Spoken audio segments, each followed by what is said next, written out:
And we are officially live. Hello to all my BC WrestlePod nerds out there, and welcome to another rendition of the All Elite Ensemble review.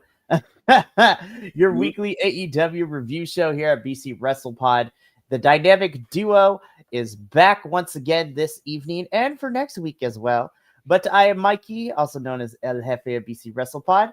And joining me this evening is, of course, my lovable friendo, compadre, podcasting extraordinaire, Benny, who is here. I'm so happy you're here. I'm so excited. Dynamic Duo is here. Yeah. Greetings and salutations. Let's rock and roll. Heck yes.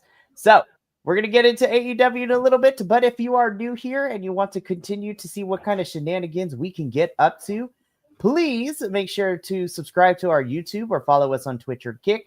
We are not picky. Whatever your preferred platform is, we would love to have you there. We also love to see you kind of help, keep up with us and to also interact with us on the social medias.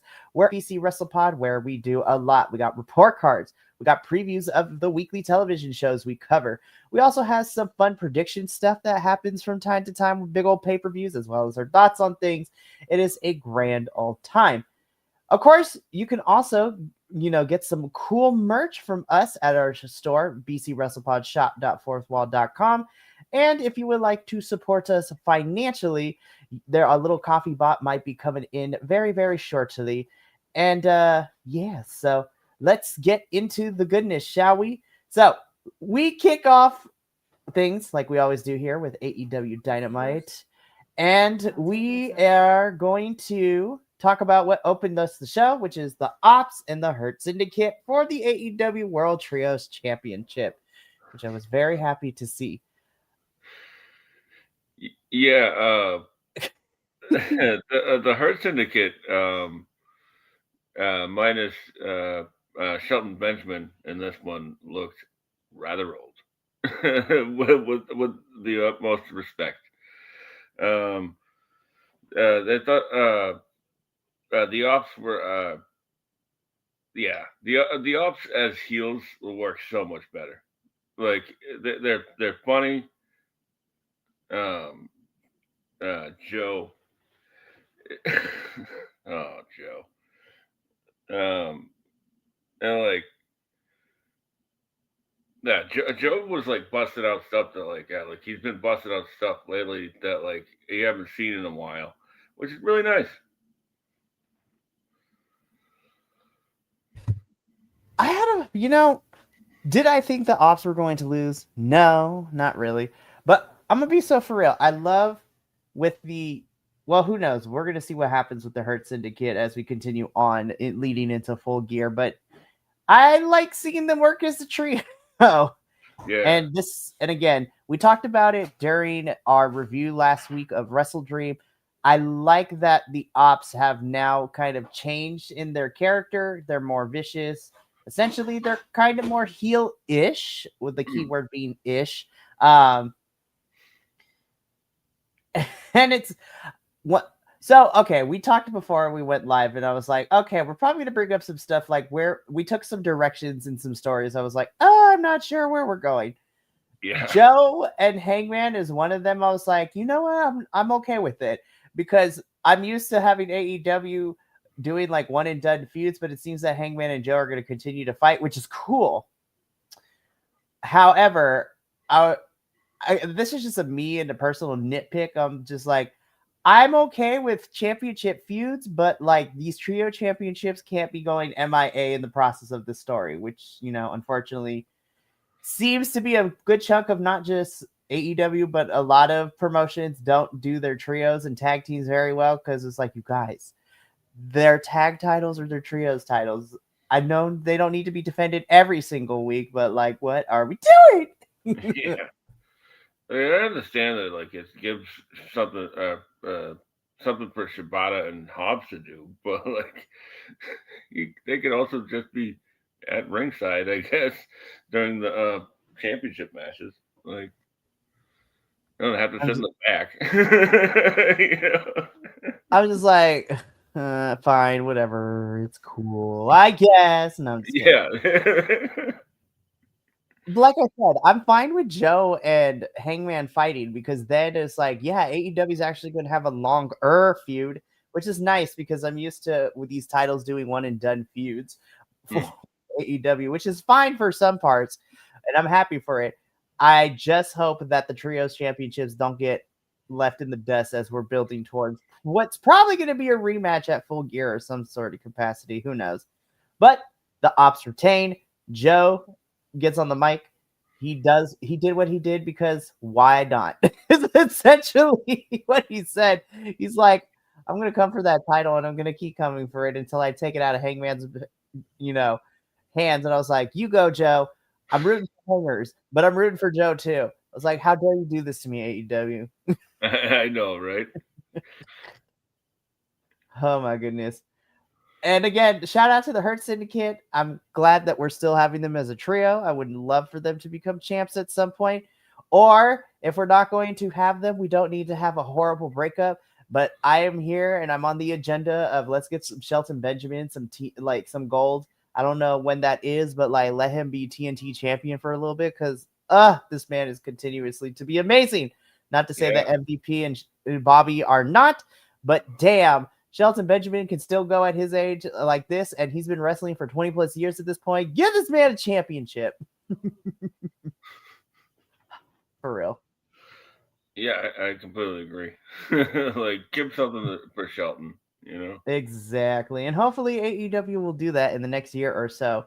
But we move on from here and the promo we got from Joe, which leads us into the next thing for us, which is Chris officially accepts Mercedes Monet's challenge for the AEW Women's World Championship at Full Gear. And I'm just like, I'm excited. I think Chris is going to retain. And if AEW plays their cards right, the story of Mercedes can win every single title from around the world except for the big one. And when it matters, she can't get it done. And I want that story is a lot of fun. We're going to revisit that later because I don't know if that's the direction anymore. Now, don't get me wrong. I'm excited, but I'm also like, why? Yeah, it seems like there's a lot of cooks in the kitchen this week. Like, between Dynamite and Collision, I was just like, you guys, there's too many of you. Some like couple people need to get out of here right now. I'm like, what are we doing? But it is official. Chris and Mercedes for Full Gear is the first official match for Full Gear, which has me excited, and I can't wait for that. This was a fun promo with you know, it was really good for Chris, but Renee really shined in this too because the way that like she just like steps out of frame and like waits for Chris to hand her back the microphone, like fantastic. 100%.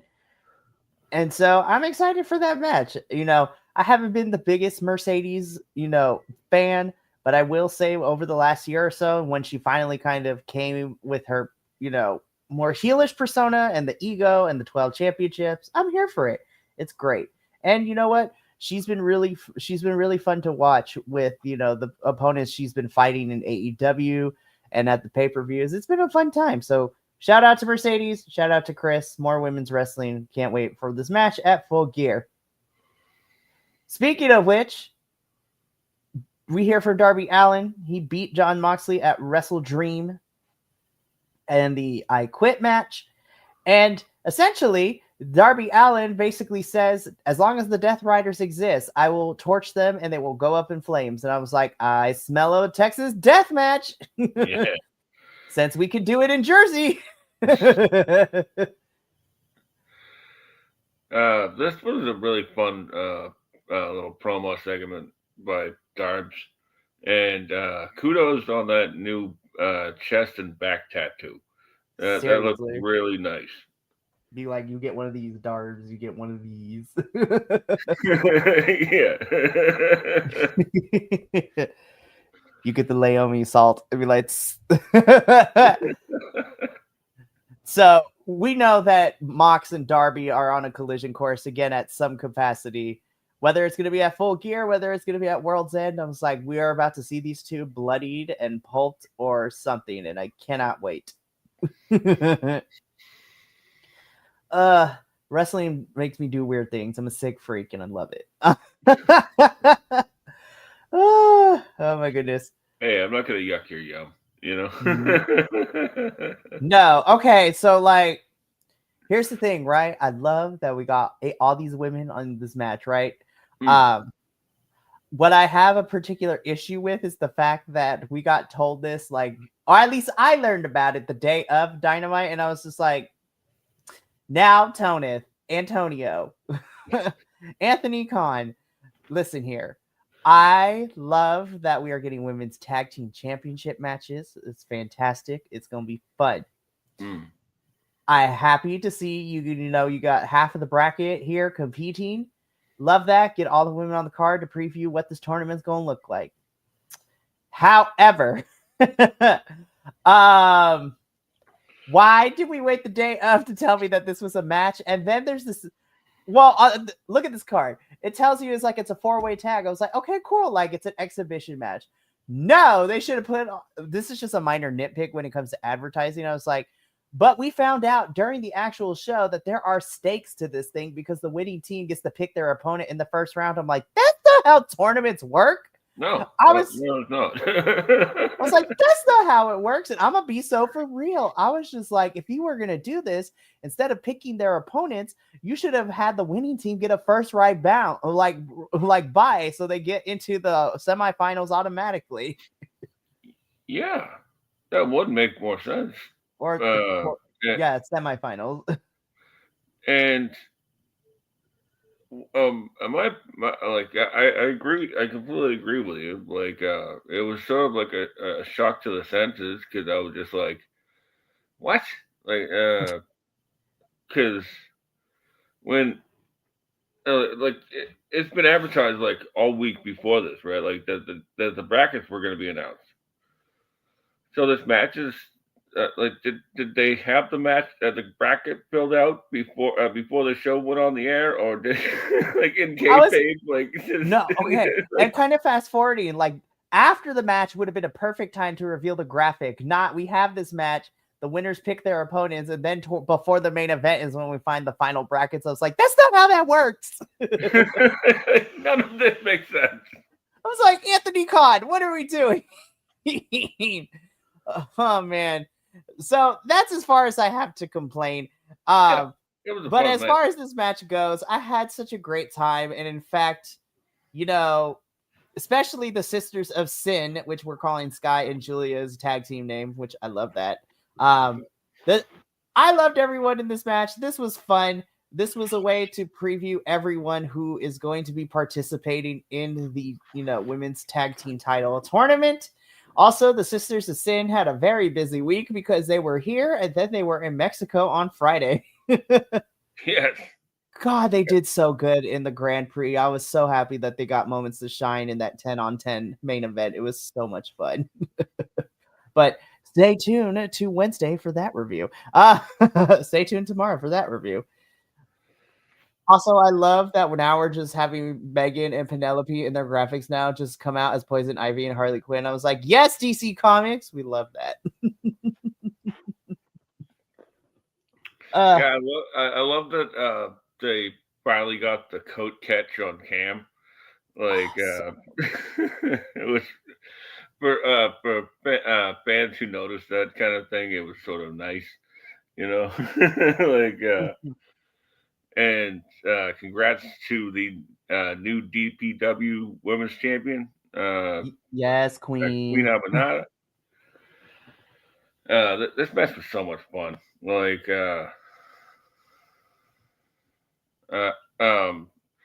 Sky Blue and Julia Hart have really come a long way, and everybody was fantastic. I really don't have much to say about this one except for it was great. For real. The match itself was fantastic. Now, again, we could have released the brackets here, but you know what? It is what it is. I will nitpick that later in the show because we still got to get through a couple of things on Dynamite before we get there. So I'm gonna reserve it for then because right now we got to talk about this. This picture summarizes everything, and I love it. Yeah. Shout out to Tony Khan for actually making eye contact with people on camera like this. I know Yeah. I feel so bad. I thought about it. I was like, should I say this? I'm going to, because one of the things we always tell Tony is like, Tony, you need to look at people in the eyeballs. If you're acting on camera with the characters, you got to look at them directly and not like off the far distance. Good job, Tony. We've been taking lessons. Yes. And I posted something on Blue Sky the other day where like there's a few. Remember like during the pandemic when like TNA and AEW were doing their thing, Mm-hmm. and like Tony Khan was playing this like heel owner type of character. He's cutting great promos, and I was like, "What happened to that guy?" like, but he was really good in this, and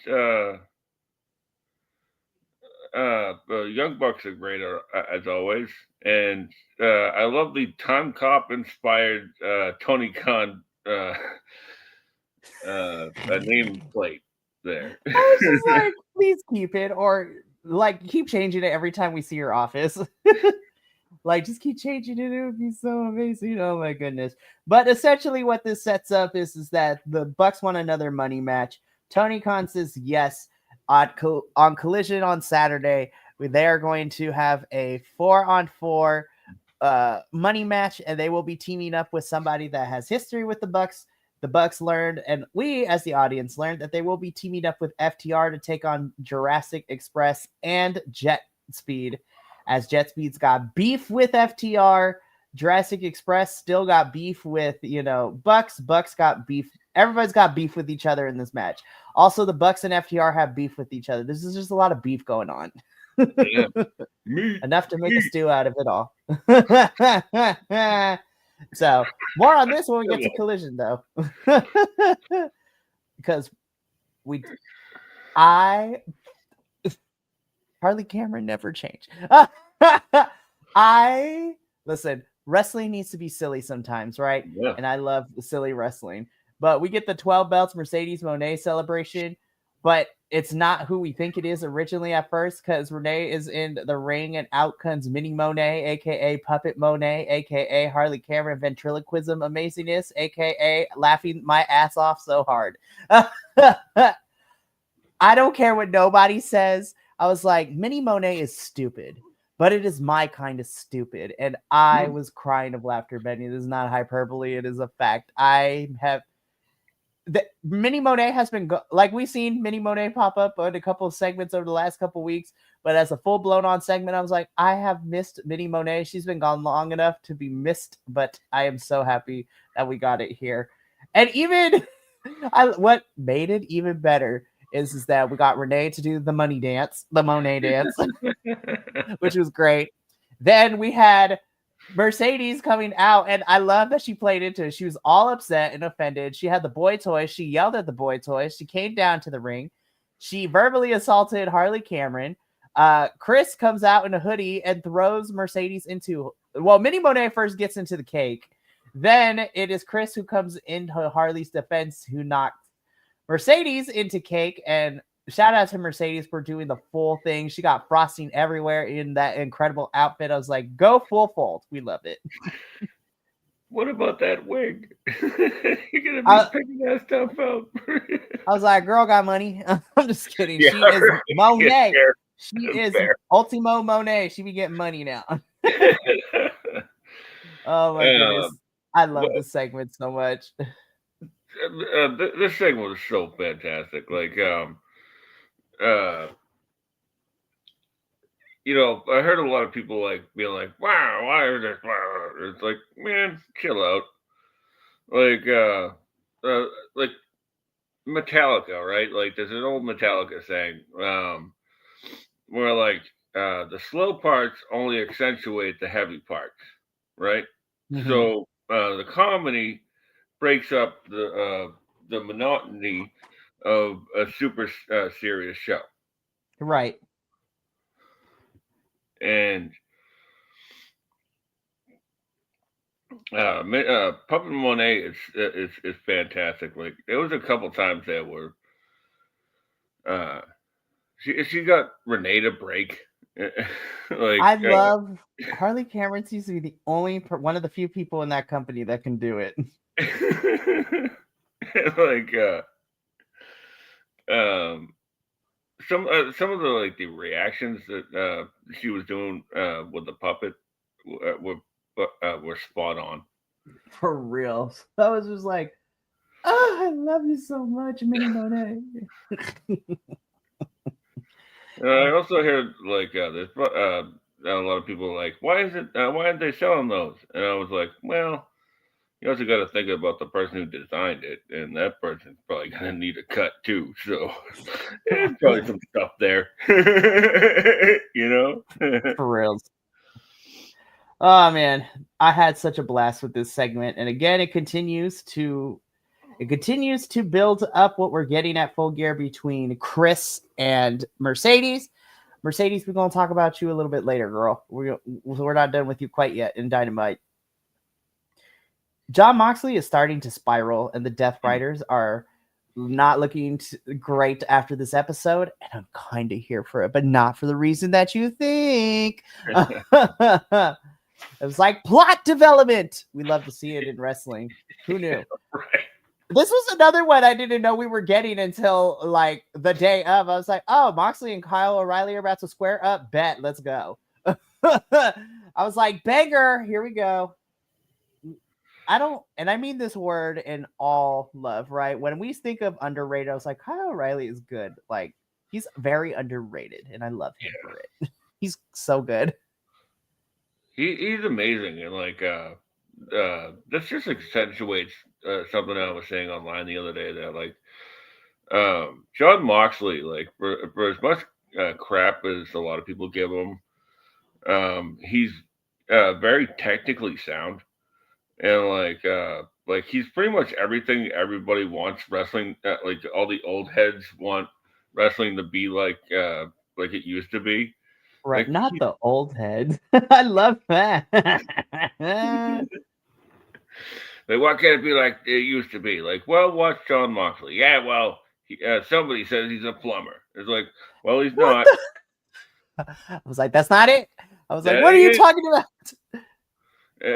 And like, I love the fact that like he was getting beaten this match, and he panicked and hit the ref, and then the ref cord was just like, oh no, we're done. Yeah, like, we Like, got absolutely not. I love it so much. I was just like, Moxley getting DQ'd. I was like, oh, he panicked. Plot. I was like, character progression, because Moxley on the outside might say his loss to Darby isn't really messing with him, and he's got to move on from this. But I was like, it's gonna manifest itself where Moxley is gonna have to challenge Darby one more time to dissuade and to prove that he's not losing it. And ultimately, I think Darby should beat him in that Texas Death Match, so Moxley goes full downward spiral. And finally take that vacation that he was promised like 3.5 years ago. Lord. Don't you see, he works 1 day a week. This is his vacation. That is very true. That is very true. Very, very true. Well, and then here's the thing, right? So we have this match. Kyle wins by DQ, and then everybody starts fighting, and it rolls into the next match like right away. I was just like, we're not just wasting no time. We're not getting the time to breathe because everybody is involved in this. Shout out to the like sitcom 90s sitcom inspired entrance now for everybody on the conglomeration. This is crazy. And once again, Mark Briscoe has another picture on this graphic. I was like, this is like number 15, I think. I was like, how many pictures did we take? Like, for real. I swear Tony Khan is listening to this podcast or paying attention to the weirdest things, because these things that happen when we review these shows, I'm like, I swear somebody is telling him about these things, because this is such a weird thing that we point out, and it happens every single time. Anyways, this match was fun. I had a great time. Roddy's another one too. I was like, Roderick, I love you. You're great. Mm. You are so underrated as well. And I was just like, both of, I don't even know. Do we still call them Red Dragon? Like, what are we calling them? Like, I don't know What? anymore. Yeah, like the Undisputed Kingdom, right? Like, man, that For died real. of slow death, didn't it? Like I love the like. There's got to be at least uh, one guy that's like, I don't want anything to do with this, you know. Like, and I love that it's Roddy, which because We Roddy's a need a guy straight that man. everybody has always said that like he's a fantastic in ring wrestler. He's just a little bit bland. And in this AEW run, we've seen quite the opposite of that. And Yuta and Garcia, man, with their history on the Indies, it's great seeing them here in the spotlight. Like that, their 60-minute Iron Man match for the IWTV title. That's a mouthful. I had to slow myself down on that one. Too many letters. Too many letters. And yeah, this was fun all around. You know. It definitely was fun. Conglomeration and Roddy, according to this graphic, I was like, we know he's part of the conglomeration. It's okay to say it. Y'all can say it. But they beat the Death Riders. I was like, ooh, more development. Everybody on the Death Riders, except for Marina, can't catch a break. What I would love to see if Tony Khan, if you truly do listen to this podcast, I would love for Marina to be the only person who could actually get wins for the group. And then when it comes time, Marina, I want to see, ultimately, I want to see Marina lead the Death Riders. That's what I want to see. Mm. Literally, she is the second in command on the independents. I know at least AEW is cool enough to like mention what happens on the independents as well. And with Marina, Shafir, and Moxley both being at Defy Wraith, which I'm still waiting on that playback Defy. Yeah, seriously, what is that? I was like, how dare they? I would look Moxley storyline wise here in AEW land. Moxley is kind of like Marina's second in command. Moxley is like having her shadow him. And what I would love for it, because I love me a good trope in storytelling, especially in wrestling, I would love for the student to become the teacher. And she ultimately is like, Moxley, you can't get the job done. So this is a coup. And then they beat up Moxley and kick him out the group. I love it. Will we get it? I don't know. But Antonio, if you're actually listening to this and it does happen, I'm not asking for royalties, but can BC WrestlePod get like front row tickets to the next pay-per-view, please? I'm just kidding. But at least this was shirt. at least a shirt. Listen, I know you probably got an amazing graphics team. I will take being able to design a Dalton Castle and an Outrunner shirt. I'm just putting it out there. Like, give me one of those and I'll be happy, honestly. Whenever that's a shirt, please. But we're going to move on from this trios match because we still got some things. Oh, man, this is fantastic. This is where I feel like we lose the plot a little bit. I was like, oh, Athena, you're back. I love you. But why? And yeah. if anybody was from the ROH world that was going to participate in this tag team tournament, my money was on Athena and Billy.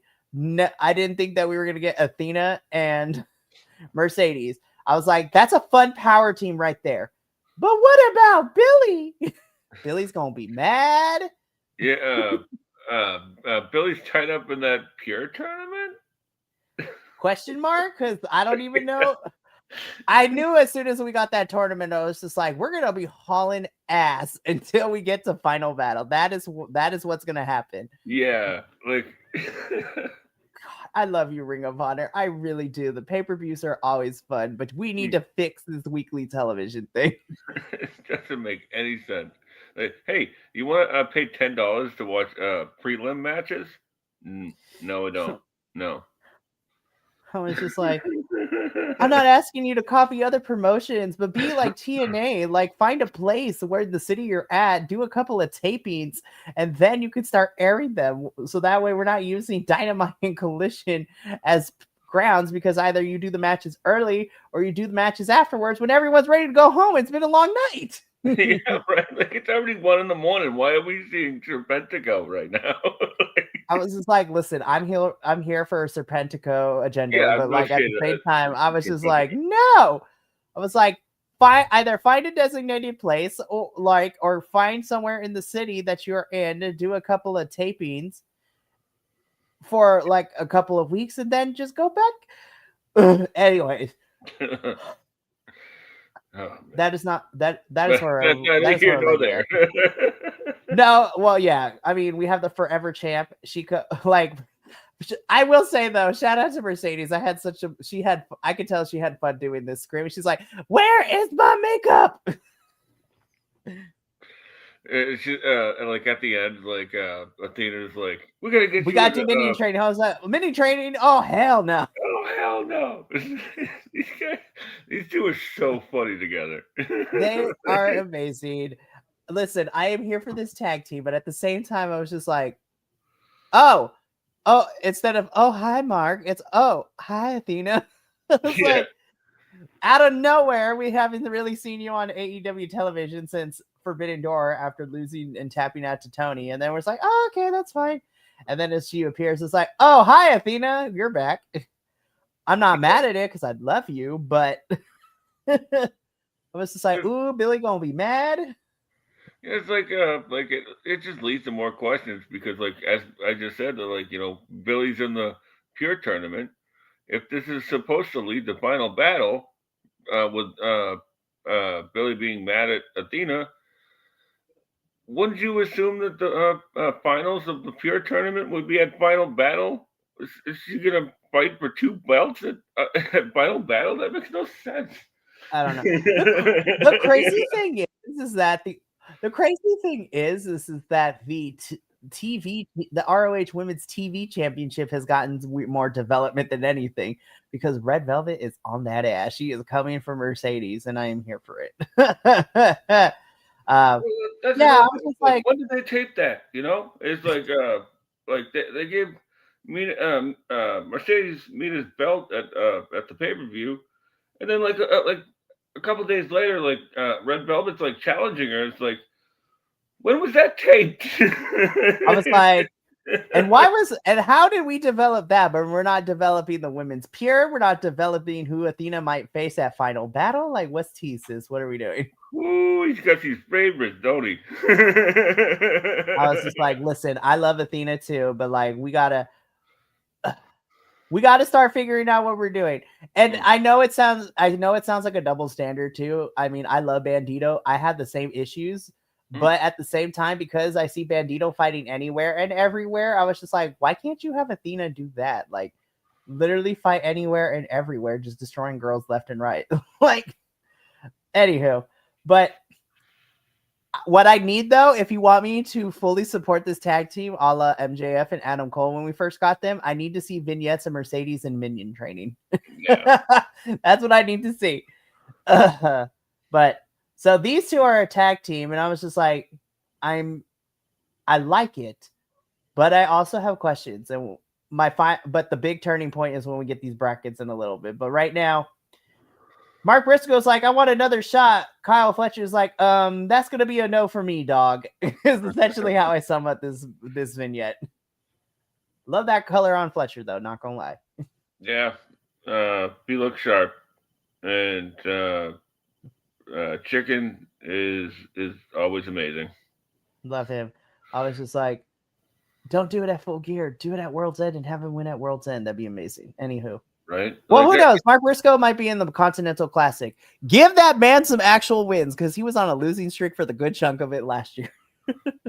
I love the whole say my full name gimmick, because like it gets me mad every time, because I'm like, what is his name? Like he never says it. He never says it. It's like implied that we know it. I was like, don't be a tease. Tell us. But yeah, so Kyle Fletcher's like, I retained, talks crap about Mark Briscoe. Mark wants another shot. And with the advice of Don Callis, Kyle tells Mark, he's like, that's going to be a no for me, dog. So I'm like, oh boy, round 6, here we come. Not that I'm going to be against it, but I was like, let's space this out. Let's space it out until at least World's End. Let's get through Full Gear, figure out who's going to be in the Continental Classic, and then go from there. And I'm okay with that. So yeah. Indeed. So okay, this is where I was just like, now Tony, I know we don't want to spread the women's division thin, but I have questions on some of these teams, right? So first and foremost, Queen and Jamie makes sense. You know, we're leading to Blood and Guts in a couple of weeks, so this is going to happen. Sisters of Sin, they've both been fighting them. Makes sense. Willow and Harley, obviously the favorites in terms of fans. Like, they are so over. Everyone loves Harley. Willow is, you can never, nobody on this planet, if you hate Willow Nightingale, you just hate life. And I need you to not do that because Willow is amazing. Like, there's not, I cannot find one. I mean, there sure is, but at least in my inner circle, there is not one person who does not like Willow Nightingale. She's nice, she's lovey, she's amazing, and she can beat a bitch up. Like, that's the best combination. She's loving, and she'll fight you and fight for you. And I want her on my bar fight team. Anywho, I actually want Harley on my bar fight team too, because she's the agent of chaos. I think that will win us the fight. Just to speak about how great Willow is, like I brought my mother a couple of years ago to Rampage, Heck yeah. Island, and every time I'm like, you know that Willow girl, she goes, oh yeah, she's funny, like she made an impression, and that's pretty impressive, you know, like. Right. So all that being said, I love this team. And then I see who they're going up against. And I was just like, this is a lose-lose situation for me. I was like, either we don't get to see Willow and Harley continue in the tournament, or we don't get to see Mercedes and Athena continue to be a team. And I was just like, it's a lose-lose for me. And I'm mad. Now, we get to the other side of the bracket. I want to start with TJ and Penelope Ford and Megan Bay. And I was just like, this was not the match I wanted for TJ. I wanted them to at least make it. I was like, these are the when I think of women's tag teams, I was like, this is your legit OG women's tag team right here. They've been here since the beginning of this company pretty much. And I was just like, I feel like even if it's not for a long time, I want to see TJ become the inaugural women's tag team champions. Now, I'm still holding on hope that they can beat Megan and Penelope. But again, because a bunch of these women are tied into Blood and Guts, this is gonna ruin a lot. To me, I was just like, I don't know how we're gonna play this out with everybody in Blood and Guts. But I was like, okay, this kind of makes sense. Penelope and Megan are like the new girls on the block. They're a tag team. Love them as a team going up against the OG tag team. That's gonna be fun. Now we get to the final matchup, and this is the most randomest ass shit to me. Isn't it? So first of all, love Tony and Mina. Makes sense. They lost their singles championships. They are the Love Bombs. Love them. They're great. Where did Alex Windsor and Riho come from? That is the biggest question mark to me. I love them so much, right? But where did they come from? Not even on ROH television did they develop this team. What the F is happening? Also, where has Alex Windsor been? Like, I haven't seen her. That's the other part. I was like, oh, okay. No, not just Windsor, but I was like, where has Riho been too? Where have they both been? Like, what is happening? Like, I didn't even know they were tag team. I know Alex Windsor. And then I was like, oh, wait, they did have that one with Emi Sakura on Mercedes, but that was back in August. I'm gonna be so for real. I love it. If no shade to Riho and Windsor, right? I love them individually, but this team is not it. And if I had to move some people around, to be completely honest, I would have had Athena and Billy be here to represent ROH and then decimate the girls, because that can be fun. And honestly, a Mercedes and Emi tag team kind of would have been great for this tournament too. Like, I'm not gonna lie.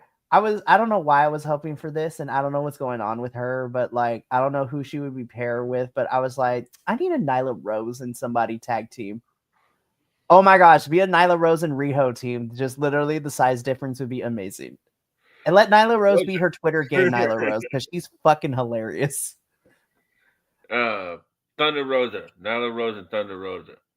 For reals. Wild Roses, I guess. Or you know what? Not to say anything, but you literally have a working AEW. You have a working relationship with a big women's division in Mexico, and you literally have a Japanese Joshi women's promotion too. I'm not saying now. I know, of course, you have to have conversations about who can win and who not, but like you already have Olympia challenging Mercedes for this title coming up. We're going to talk about in Collision this upcoming weekend. You could have gotten Persephone, who is always up in here in AEW. Like you could literally have taken the women's tag team champions from CMLL, or because there was a bunch of girls from Stardom and CMLL this past Friday that you had the AEW girls participate against. We couldn't have some of the Stardom girls be a part of this, like. Even though not like, give me a Bozilla, give me a Hazuki, give me a Koguma, like what's T? Again, I love Alex Windsor and Riho down, but this is the random pairing, and this is why I'm like, I don't like this matchup because again, I'm mad because of course Tony and Mina are gonna win, which means what does that mean for Windsor and Riho after this? Yeah, I'm like flabbergasted because I'm just like I don't know what to say about My that. flabbers are gasted, exactly. Because like I like Bane and Ford, right? Like I think that there's two people that going into Blood and Guts should be built a little bit stronger. Mm-hmm.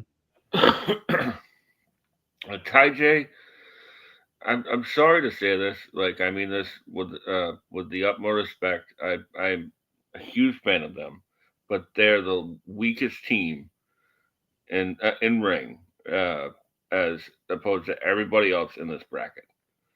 Like Fair. and with that said, like I still like to see them advance, but like I don't think they're going to, seeing some what they set up on the Collision. But Right. And I'm just like uh,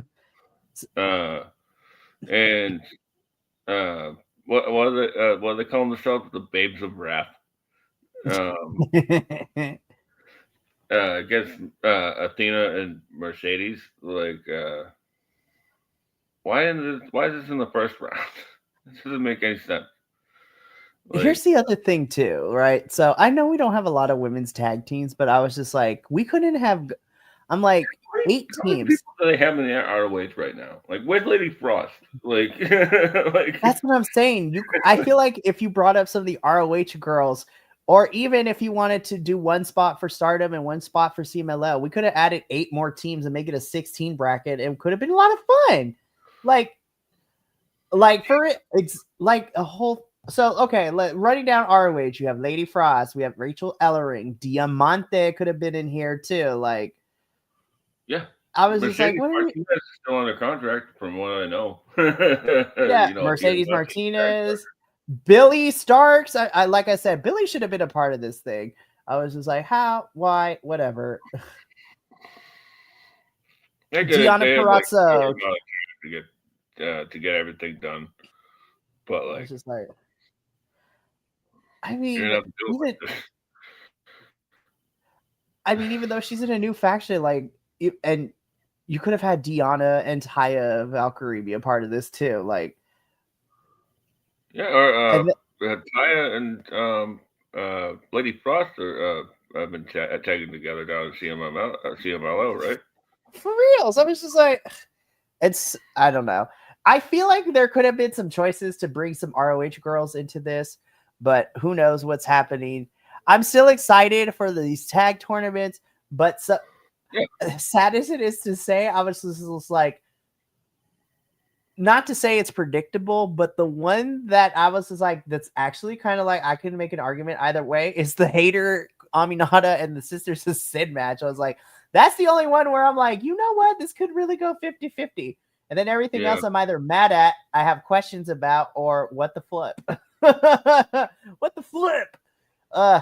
Am I still excited? Yes. So I don't want anyone to deem this as like, I'm excited because this is going to be fun. I just have my flabbers are gasted and I have lots of questions of how we got to here in terms of who is in this tournament and where we place them. But that is not my job. That is Tony and same. Sean. I'm not upset. I'm not trying to throw shade at anybody who made just made these decisions. It's just that like, well, we're fans, and maybe sometimes we fantasy book ourselves into a corner.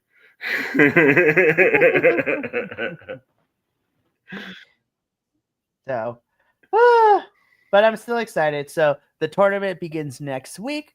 So we shall see who ends up where. So, main event. God, this was a banger. What a way to end the show, man. Unified Championship match. Kazuchika Okada defending the title against Bandito. Bandito got this match for pinning Okada at Wrestle Dream in the Tag Team Championship match. And like I said before, what a banger! Bandito has not missed for me this year. For reals. I literally have no other notes on my sheet right now. There was a moment where like Okada had thrown Bandito to the outside, and like Okada like walks over to like Bandito's family, right? Mm-hmm. And like Bandito's like grandmother like puts her hand like over Okada's. She's like clearly just like, oh, you're pretty.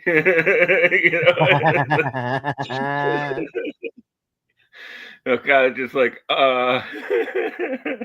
like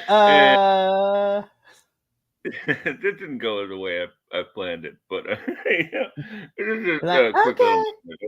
It was pretty funny. And then like Gravity was sitting there like in a surgical mask. Bandito's brother, Gravity. Like but like either way, this match was so much fun. Like I actually rewatched it today just to see it again. And it's weird seeing Dynamite get done in a reasonable amount of time. I was just like, wow, this went a good perfect length for me to enjoy and also be in bed at a reasonable hour. But of course, Okada wins. Still a really good match between him and Bandito. The Don Callis family come out and celebrate, but then Takeshita has his own entrance, and him and Okada are continuing to stare down. Because like a Telltale game, Konosuke Takeshita will remember this. And that is how Dynamite ends. Dynamite was interesting. I will say, Dynamite definitely had me scratching my head at some points, but at least we had some plot development for, leading into Full Gear, where the potential stories goes. We might have taken a couple of weird pit stops, but Dynamite on Wednesday, I was like, okay, I have questions, but at least we're kind of still heading in the right direction. Yeah. Then we get to you. Listen, great action. But what the was this? I was like, what the hell happened? The worst part is this was all pre-taped in the same night. And I was like, this is what we got? Also, like, why are you holding people hostage at until like 2 a.m? Like, I was like, unless it is a special show, like, I mean, to be fair, I was held hostage, but like at least we were done by a reasonable time when we went to the Dynamite 300 and Collision 100 tapings. Like that I understand because those are like the big number episodes. Yeah. But why did we hold people hostage for this Collision? Like what happened, AEW? So let's get into you really quick to find out where did it all go wrong. Not this moment. I know you're married, hey man, but I love your beautiful rugged face. I'm just leave it at that. I'm sorry, what? Exactly. I was just like, I got lost in his eyes. Anywho, no. So This is a quick thing from Hangman. He's like, Joe, I'm gonna beat you up, and literally that is the summary of this whole thing. I was like, bet they're gonna fight, and I'm here for it. I saw a video today of like somebody had put some like Midwestern emo like underneath this promo. Like, worked out perfectly.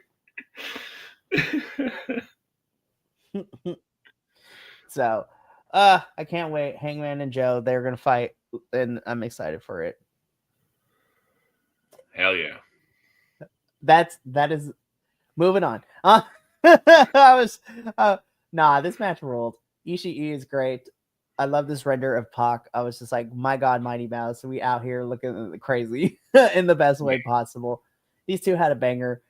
Shouldn't expect anything less, but oh man, this was fun. I had a great time. Yeah, I love the little promo before, or maybe it was on Dynamite, where like Pac calls Big Tom the stoned pitbull. He's like, you might be smoking that wacky tobacco too much. Like Daniel Garcia is just like, he's just like face down in the background, just like, trying to keep it together. Not trying to ruin the shot. I love this. But like, yeah, you got two tacticians of the ring right here. So like, of course it was hard hitting, and it was beautiful. Of course, Pac ends up no legs away. This was great. Pac wins, but you know, it's weird. If it's always got to be a balancing act for Death Riders. If they lose on one show, they're bound to win on another one. Yeah. So Pac picking up the victory for him and the Death Riders against Ishii.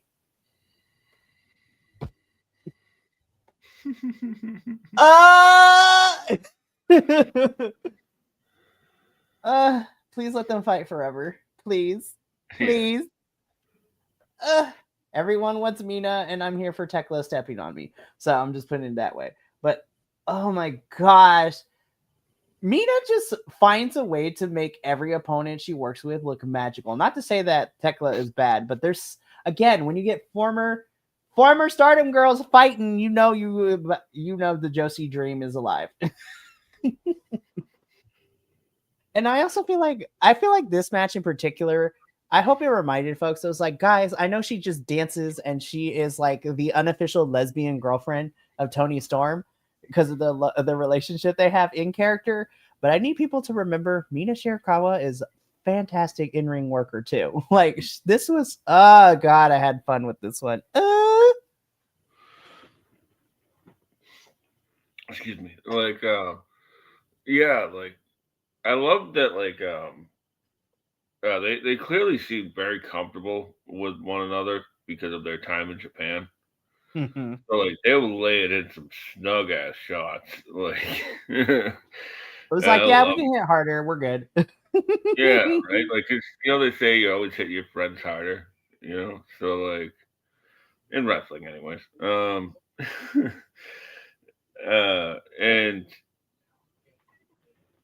like, Amina working the knee, and like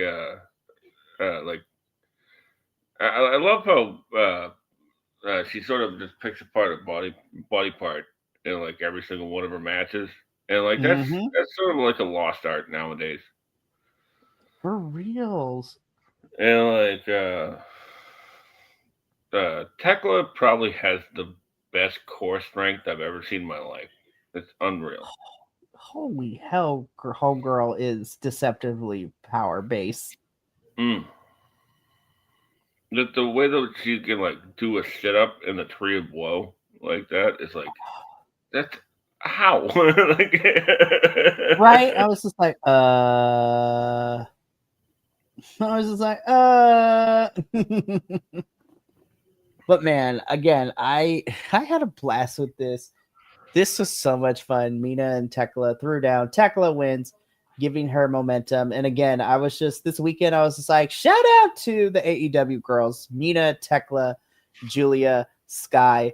Like, y'all have done some fantastic work this week. And I was just like, you are my MVPs because you also did very well in Mexico. Oh, man. If anybody has the chance, please go watch the Amazona Grand Prix from this past Friday. The AEW girls and honestly the Japanese girls too. All the girls did amazing. Like they were just it was so beautiful. It was so fun. But yeah, this was fun. I had a great time. It's fantastic. More women. I'm like, So I was in the middle of this because of course, let's set this up, right? So we get an interview, of course, with, TJ, who are here. And then we get interrupted. And at first I was just like, oh, cool, more women. I love this hair. I was like, wait a minute. Is that? No, that's not. And then when they said the names, I'm like, oh my God. I lost my mind. I was like, oh my God, Miranda Elise and Nixon Newell are here. Holy shit, Tony Khan, what are we doing? And why were they not in the tournament? Yeah, this could be Windsor and Riho, I guess, but whatever. Nah, but I was just like, oh my God, Tony Khan, you can't just drop Miranda Elise and Nixon Newell on my screen just so casually. Like, Betty, I lost my absolute mind. I was like, don't get their hopes up. They might just be here for a little bit. But at the same time, I was like, Tony Khan, sign these girls now. Like, oh man, it's great. I can't wait. I love that they like when Nixon Newell walked in and like started talking to Ty. Like they like winked at their past history in the May Young Classic, and like uh, I actually like this is a team that like I actually wanted in this tournament, no lie, and I'm just glad they're here. You know, like go get a jersey, girls, and uh, uh, get that graphic. I'm a huge fan of Miranda Alizé and Nixon Newell. I honestly I'm not that familiar outside of the May Young Classic and that kind of stuff. Yeah, and then of course, like I know, again, not to bring up too much, but of course, Nixon Newell. For those of you who watch the Fed, this is Tegan Knox, and that makes me excited. So Yeah, like I've seen bits and pieces of her, but like I don't think I've ever seen a match. But I digress. But like I love Ty showed a lot of personality in this right. promo, and you can tell that they're like really good friends, or at least they're comfortable with each other, I'm excited because I was like, we might be getting a match. Who knows what's gonna happen? But yeah, with Miranda and Nixon here in AEW, I was just like, more women, let's go.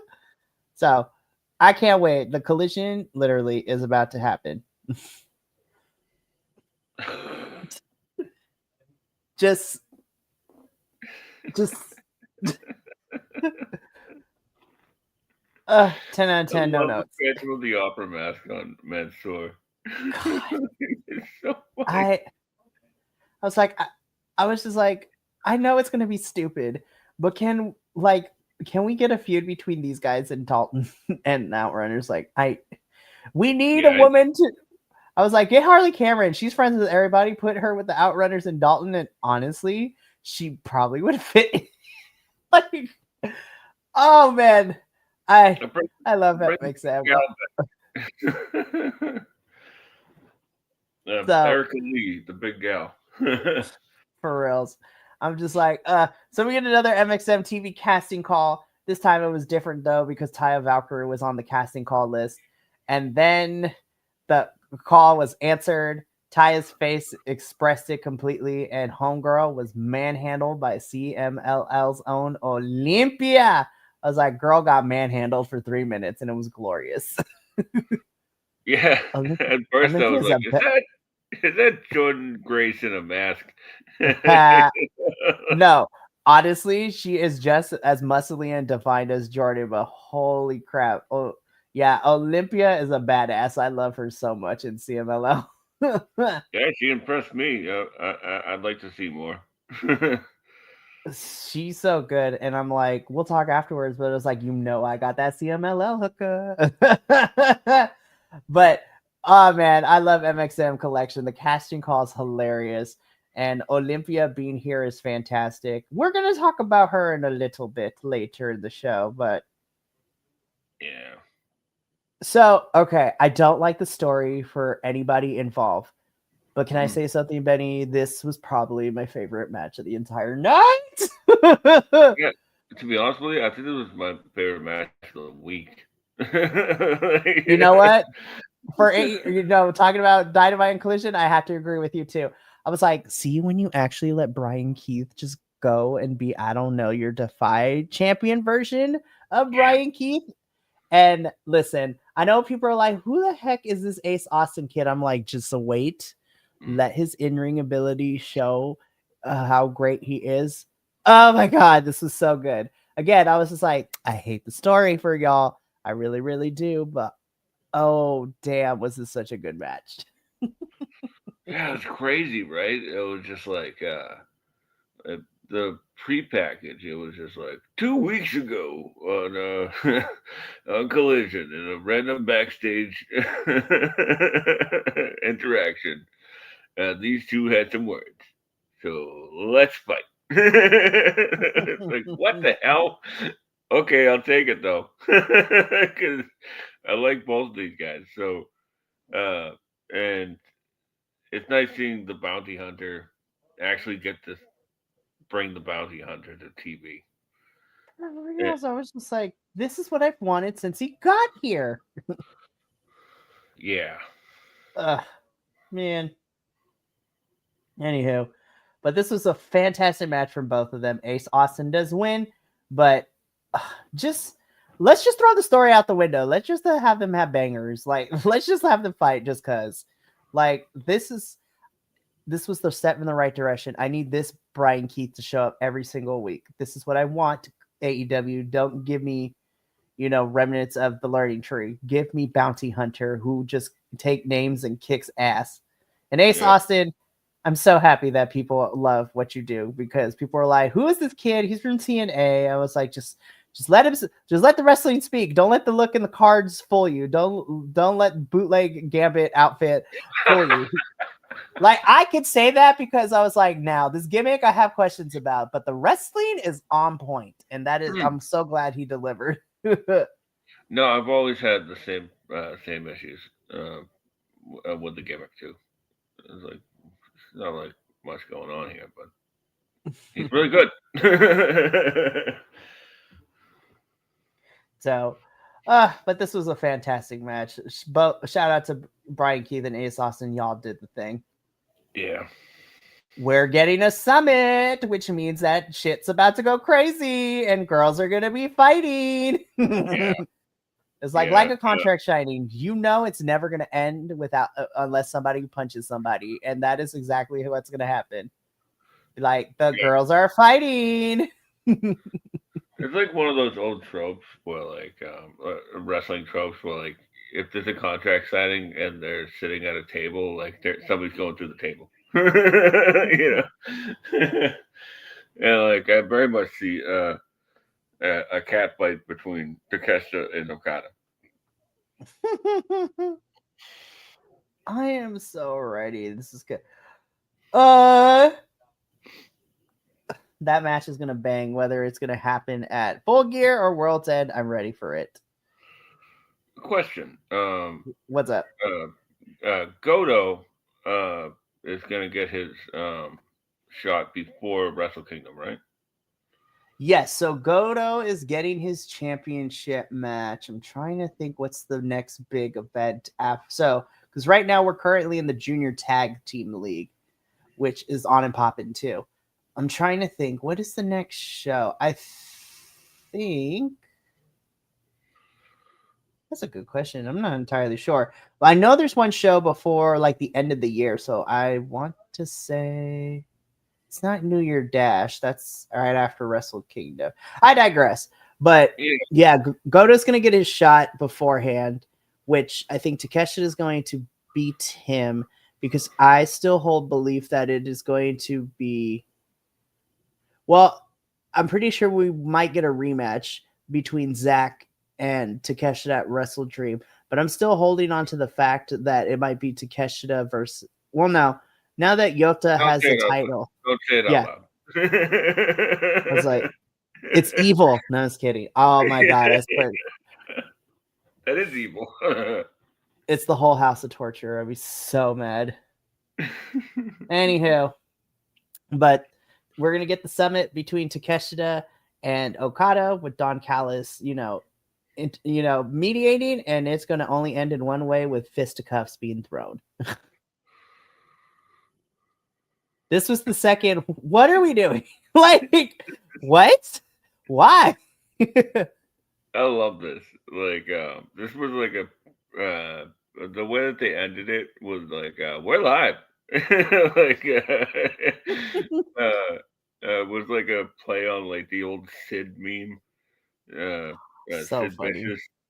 Like he like flubs the line. He's like, let's take it again. And he's like, we're live. You I know? oh my goodness. I'm just like a couple things in this picture, right? I didn't know I wanted this until I saw it. I was just Yeah. like, you know what? I'm kind of here for this if we turn this into a mini feud. Second, truth, I didn't realize how jacked you were until we got a close up of you in this still frame. I was like, holy damn, this man is jacked. Austin, Dalton Castle, you're my favorite. 10 out of 10, no notes. uh, You I know, was just like, like Turbo, the guy with the blonde hair, the blonde receding hair. I can never get their names right. I can never get the their one names with the right. receded hair is Turbo, and then the other one is Truth. Okay, that's Truth on is me. the one that's jacked that I'm talking about. Turbo is the receding hairline. And also shout out to him because him and my mom has something in common.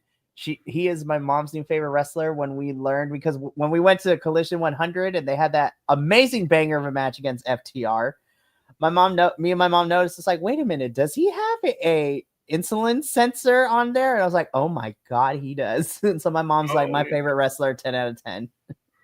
I've seen Kyle O'Reilly with those two.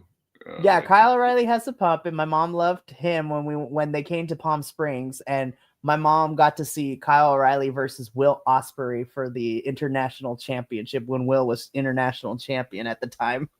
oh And I man, was just like, that was her first introductory to Will Ospreay. I was like, strap in because it's about to get good.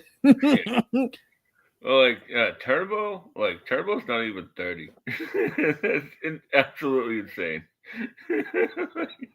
I love this mix of all five of them, and I need to see it like now.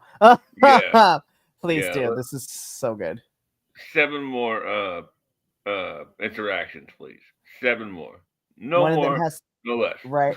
One of them has And one of those interactions need to be near a dryer. Just putting it out there for those of us who've been watching ROH forever. We love it. Hook beats Griff Garrison. Moving on. Like Yeah, this was this was there. Does he have a it was mom there. tattoo? That's what I said. I was just like, when I looked at this, I was like, did you get some new ink? Like, what happened? Like, anyways, but yeah, Hook beats Griff Garrison. It was here. We can move on. Yeah. You know, like the weird thing was, I think this was just like to like establish him for the show coming up tomorrow, which Which is is totally random. fine. I was just like, like, which is fine, but like, why do we got to continue to reestablish Hook? Like, what are we doing? like we know who Um, Hook is. Like are we getting like? It just seems rather slapped together that we're getting Hook and Joe in the first interaction, like in like a 4-way. It's wild for sure. What? But we Sorry. move on though. I Olympia get is backstage. She is here to regain, what belongs to CMLL. And next Saturday, so ready. So here's the thing, and we say this over at our CMLL review on Wednesdays. Mercedes knows how to work and play with the luchadors, and even in loss makes them look amazing. We saw it when she faced La Catalina, like a week or two after winning the title. She was amazing against Persephone 2 weeks ago, and now we get to see her go up against a literal shit brick house in Olympia. Like, girl will be tossing Mercedes like a rag doll, and I'm kind of here for it.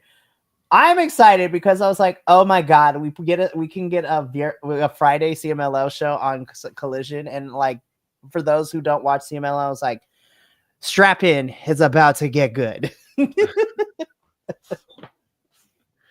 was like, Tony Khan, give them 15 minutes though, please. That's all I ask. Yeah, this should be really good. Like, I'm totally here for it. Mercedes has clearly uh, gone out of her way to learn different styles of wrestling, Mm-hmm. and she's succeeding at it because, well, she's the goat. She really, really is. So I cannot wait for Saturday's Collision. This match is going to be so much fun. Main event time. This was chaotic AF, and I was here for it. I had fun. This was great. I was like, these 4 teams are just so good. Yeah, for like, I didn't know that they taped these back to back. But knowing that now, that crowd was going bonkers for Luchasaurus. Like, anytime he got in, it was, like, amazing. Oh, it's so great. I love it. This was such a blast. Oh my goodness. I was laughing so hard too. I was laughing so hard because Jet Speed and Jurassic Express win. Jack Perry giving a stack of cash to the Young Bucks was hilarious afterwards. This was just a fun main event, and that's Jet Speed also Kevin Knight and Speedball Mike Bailey also kind of putting in the same category as Tekla. Y'all had just gotten this company and you have kind of made bank because you've won a couple of these money matches too. Because they won the one when they were teaming up with Mark and them too. Yeah, like, didn't like Jurassic Express gain like $700,000 in a week.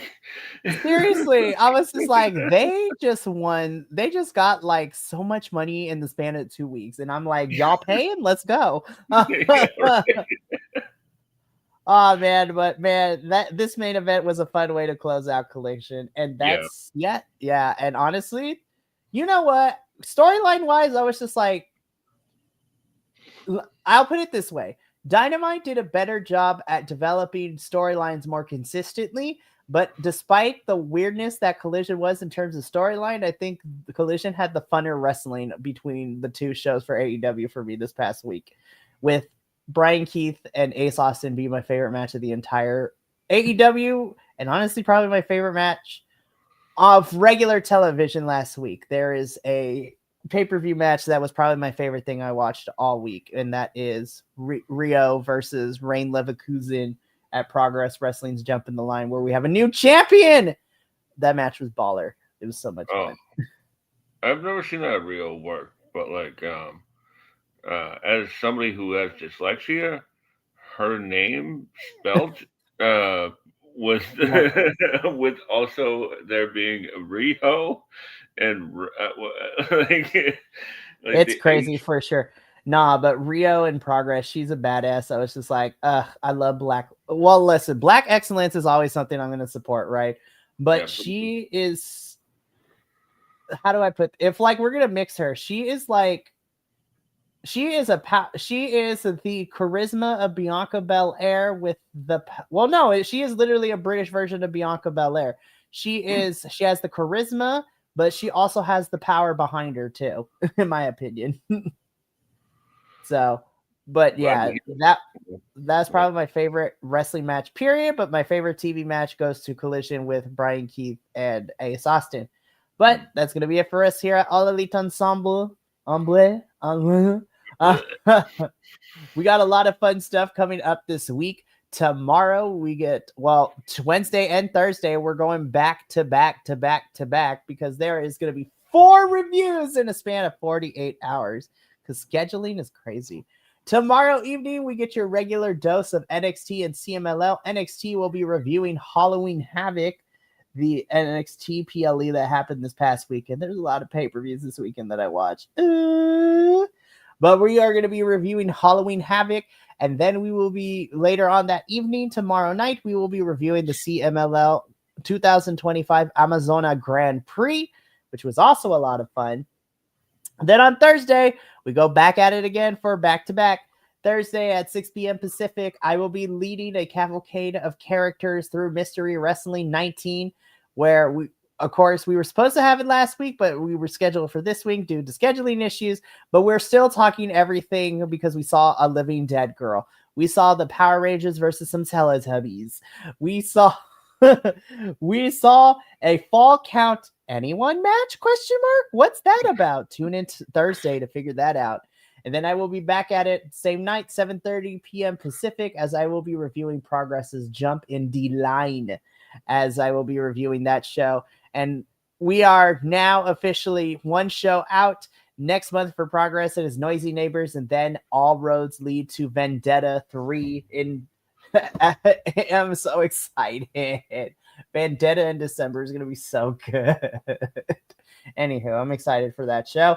And then join us on Sunday to wrap things up for our WWE review for Raw and SmackDown, and it's going to be a fun time. Like, we're having a good time. Shout out to women's wrestling so far this week because y'all are carrying it for me. I know whatever your feelings are in WWE, I have to say Charlotte and Alexa versus Bayley and Lyra Valkyria, they ate. They were the main event. They were the best thing of Raw yesterday. And I was just like, shout out to women's wrestling. Y'all are killing it right now. As we've all been knowing, but I'm glad more people are getting on board with women's wrestling being the best thing on the planet. Anywho, that has been my TED Talk for the evening, so we got to get up on out here. So thank you so much for tuning in. We will see you tomorrow for NXT and CMLL, but from myself, Benny, and the rest of the BC WrestlePod family, remember, take care of yourself, love one another, stay iconic, and more importantly than anything, you always deserve to finish your story. We will catch you for a crazy week over the next 48 hours, but until then, sayonara, adios, and until next time, peace.